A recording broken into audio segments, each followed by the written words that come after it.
ក្រសួងរៀបចំដែនដីនគររូបនីយកម្មនិងសំណង់និងភាគីពាក់ព័ន្ធទាំងអស់បានសម្របសម្រួលឯកភាពគ្នាលើគោលគំនិតតែមួយដើម្បីអនុម័តសំណើសុំសាងសង់អគារធនាគារ Wing នៅក្រុងសៀមរាបរបស់ក្រុមហ៊ុន Cambodia Catering and Supply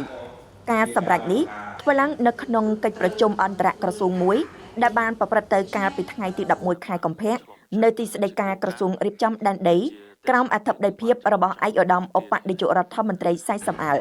ការសាងសង់អគារនេះគឺត្រូវធានាយ៉ាងណាឲ្យស្របតាមស្តង់ដារបច្ចេកទេសត្រឹមត្រូវដោយរក្សាបាននូវសោភ័ណភាពគុណភាពនិងសុវត្ថិភាពរួមផ្សំជាមួយប្រណិតភាពនៃស្ថាបត្យកម្មខ្មែរទាក់ទងនឹងក្រុងសៀមរាបឯកឧត្តមឧបនាយករដ្ឋមន្ត្រីសៃសំអាលបានចាត់ទុកការវិនិយោគសាងសង់អគារធនាគារ Wing នៅសៀមរាបនេះថាជាការវិនិយោគដ៏ត្រឹមត្រូវព្រោះសេវាធនាគារមានភាពចាំបាច់សម្រាប់ប្រជាជនដែលមានតម្រូវការដើមទុនសម្រាប់ពង្រីកមុខរបរកែលម្អជីវភាពស្របតាមគោលនយោបាយនៃការរៀបចំដង្ហើមសេដ្ឋកិច្ចសម្រាប់ទីក្រុងឲ្យមាននិរន្តរភាពឯកឧត្តមបានបញ្ជាក់ថាសៀមរាបគឺជាទីក្រុងដង្ហើមសេដ្ឋកិច្ចមួយ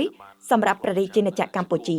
ដូច្នេះក្រសួងរៀបចំដែនដីនគររូបនីយកម្មនិងសំណង់នឹងអនុញ្ញាតឲ្យក្រុមហ៊ុន Cambodia Catering and Supply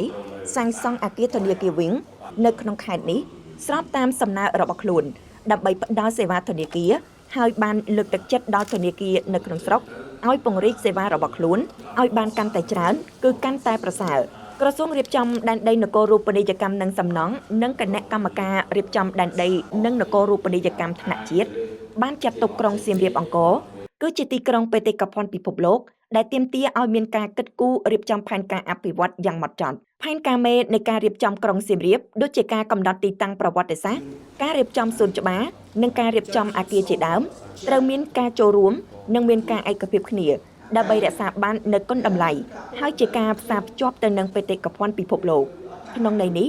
រចនាបថអគារត្រូវរៀបចំយ៉ាងណាឲ្យផ្សារភ្ជាប់ទៅនឹងប្រវត្តិសាស្ត្របេតិកភណ្ឌនិងតម្រូវការរបស់មនុស្ស